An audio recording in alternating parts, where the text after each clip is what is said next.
परिस्थिती अशी आहे की मला कसे कसे फोन येतात हे जर सांगितलं गावी त्याच्या वंशात पोलीस स्टेशनचं काम असेल, कोण दवाखान्याचं काम असेल, तहसीलचं काम असेल, पंचायत समितीचं काम असेल, कुठल्याही कामासाठी मला कुठलाही शेतकरी पदाधिकारी फोन करतो. सातत्याने मी कोणीही फोन केला, कुठल्या जातीचा आहे, कुठल्या धर्माचा आहे, कधी विचारलं नाही, पण त्याला मदत करण्याची भावना सातत्याने मी करतो. मला ज्यांनी फोन केले असतील, एक तरी एकाने सांगावं की माझा फोन घेतला नाही. पण असेही फोन येतात. काही काळापूर्वी आमचे काही कार्यकर्ते धाब्यावर बसले, कार्यकर्त्यांना पोलिसांनी जाऊन पकडलं आणि त्याच्यातून एखादा फोन आला की आम्ही या धाब्यावर बसलो होतो पण पोलिसांनी आम्हाला पकडलं. मी पोलिसांना विनंती केली, तरुण आहेत बसले असतील सोडून द्या. पोलिसांनी माझी विनंती मान्य केली, सोडलं. लगेच 5 मिनिटांना दुसरा फोन आला, ते म्हणजे आम्हाला सोडलं पण आमची बाटल घेऊन गेले. म्हणजे बॉटल सुद्धा वापस आणून द्या म्हणल्यापर्यंत फोन करणं, तरी फोन घेतो. कारण कार्यकर्त्याची भावना. माझा संघर्ष हा आपल्या सगळ्यांना माहिती. माझ्या संघर्षाला जर साथ कोणी दिली असेल तर समोर बसलेल्या जनतेने दिलेली आहे. माझ्यासारखा कार्यकर्ता इथं उभा आहे केवळ आणि केवळ आपल्या आशीर्वादावर उभा आहे. हेमंत भाऊ अतिशय मोकळेपणानं बोलले, ही गोष्ट खरी आहे की 2014च्या निवडणुकीत आम्ही एकमेकाला पूरक असं काम केलं. केवळ माझीच मदत तुम्हाला झाली असं नाही, तुमची मदत मला झाली. दोघेही आपण आमदार झालो. 19च्या निवडणुकीमध्ये मी लोकसभेला निवडून गेलो. आमचे मतभेद झाले.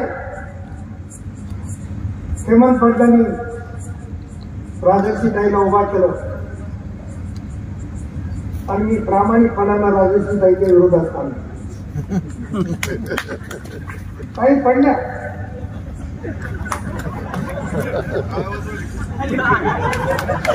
हेमंत भाऊ, मी जे बोलतो ते सगळे यांच्यासमोर स्पष्ट. मी जे करतो ते त्यांना माहिती. कुठलीच गोष्ट माझ्या आयुष्यात चुकून करत नाही. खाणं पिणं तरी असं तर लोकांच्या समोर. त्यामुळे प्रताप पाटलाला हे राजमान्यता दिलेले लोक आहेत म्हणून ही गोष्ट केली.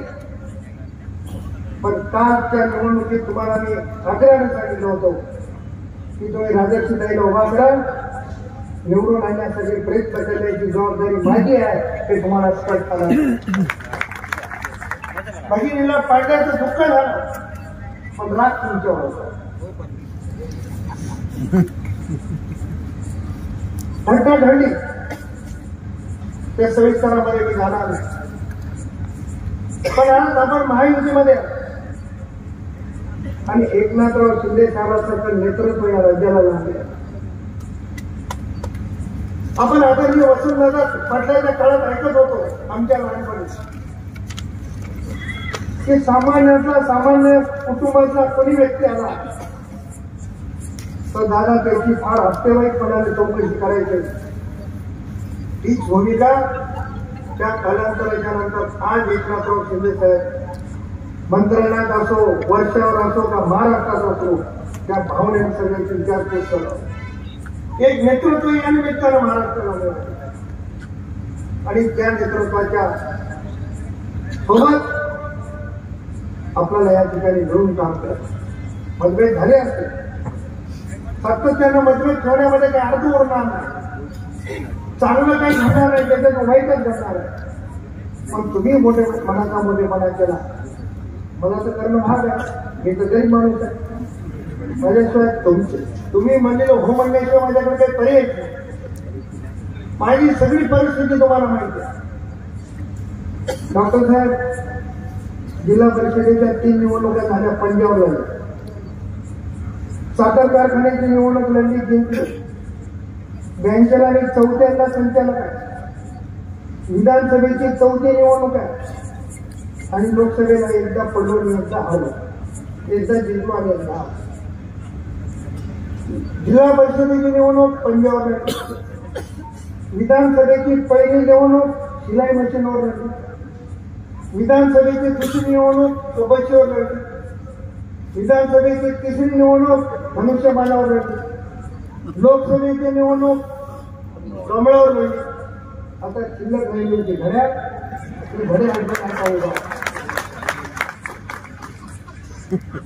पण मी कोण्या पक्षातून आहे, माझं चिन्ह काय हे तरी या लोकांनी बघितलं नाही. आपला मुलगा, आपला भाऊ म्हणून माझी पाठ राखण करणारी ही जनता माझ्यासोबत. या जनतेच्या आशीर्वादावर माझं राजकारण. अपक्ष निवडणूक लढत असताना माझ्या पाठीमागं बॅनर नव्हतं, माझ्या गाडीला झेंडा नव्हता. मी भाषणाला उभा टाकून माझ्या समोर असायचं. या भूमिकेनं काम चालू केलं. मला कधी या जनतेने खाली पडू दिले नाही, हा माझा अतिशय गर्वाचा विषय. म्हणून आज तुम्हाला हेमंत भाऊ सांगणार, महायुतीचे कोणतेही उमेदवार असो, त्या कुठल्याही उमेदवाराच्या विरोधात प्रताप पाटील चिखलीकर नाही. पण प्रत्येकाला जे जे सोयीचं होते ते बोलण्याचा प्रयत्न काही मंडळी करतात, त्याला माझा नाईलाज आहे.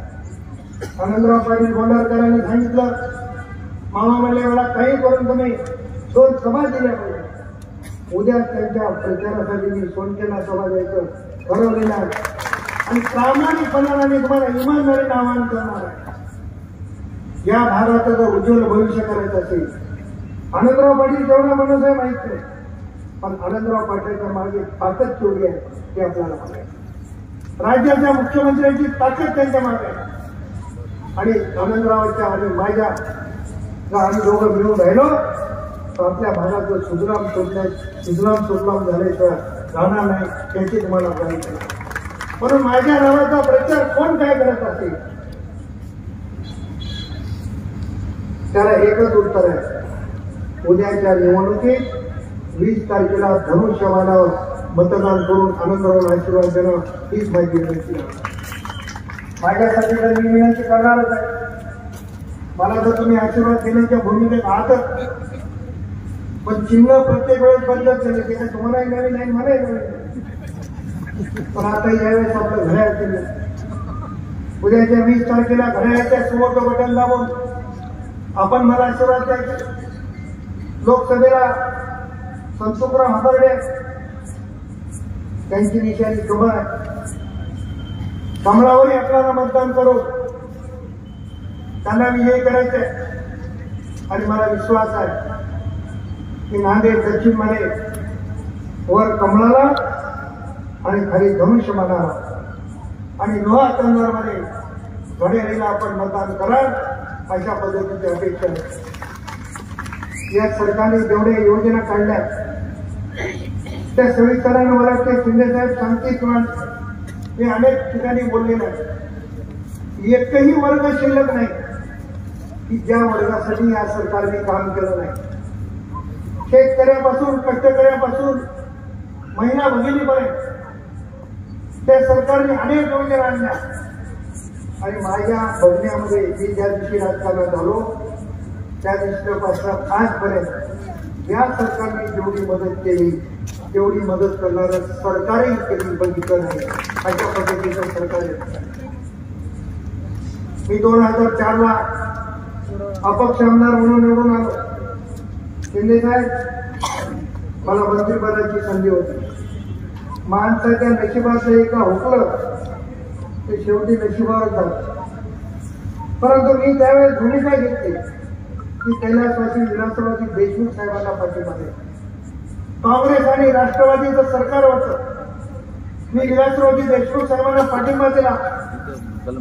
विलासरावजी देशमुख साहेबांनी या मतदारसंघामध्ये लिंबोटीचं धरण उभा केलं. 5 वर्षामध्ये धरणाचं जलपूजन करण्याचं काम विलासराव देशमुख साहेबांच्या नेतृत्वात करण्याचं भाग्य माझ्यासारख्या कार्यकर्त्यांना. या 5 वर्षात आजपर्यंत महाराष्ट्रात असं एकही धरण नाही या क्षमतेचं की जे 5 वर्षात पूर्ण झालंय. ते लिंबोटीचं धरण मला पूर्ण करतात. अनेक प्रश्न आहेत. अनेक प्रश्नाचा ओळख हेमंत भाऊ या ठिकाणी केला. त्यात कोणामध्ये जाणार नाही. सीताफळ प्रक्रिया करणारा उद्योग त्याच्यासाठी उल्लेख केला. आम्ही दोघंही सातत्यानं मागत होतो. पण आता देणार नाही आल्यामुळे त्याच्यावर फार भाष्य करण्याची गरज नाही. आणि शिंदे साहेब ते केल्याशिवाय राहणार नाही अशा पद्धतीचा आशावाद निश्चित प्रमाणात आहे. सिंचनाची व्यवस्था चांगल्या प्रमाणात झाली. कारखाना चालू झाला तर शेतकरी सुखी होणार. शेतकऱ्याला चांगल्या दिवस येणार आणि शेतकऱ्यांची भावना याच साखर कारखान्यावर अधिक आहे.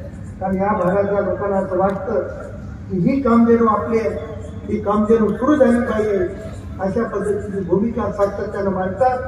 पण कुठल्याही गोष्टीला योग घ्यावा लागतो आणि मला वाटतं की तो सुवर्ण योग या ठिकाणी आलेला आहे. म्हणून हा कारखाना चालू करण्यासाठी हेमंत भाऊच्या हातामध्ये हात घालून मी निश्चितपणाने त्यांच्या सोबत राहील एवढी ग्वाही देतो. आणि आनंदराव पाटील माझी जेवढी काही छोटी मोठी ताकद असते ती प्रामाणिकपणा ही काय असेल. कारण या मंचावर नांदेड दक्षिण मध्ये अनेक पदाधिकारी होते.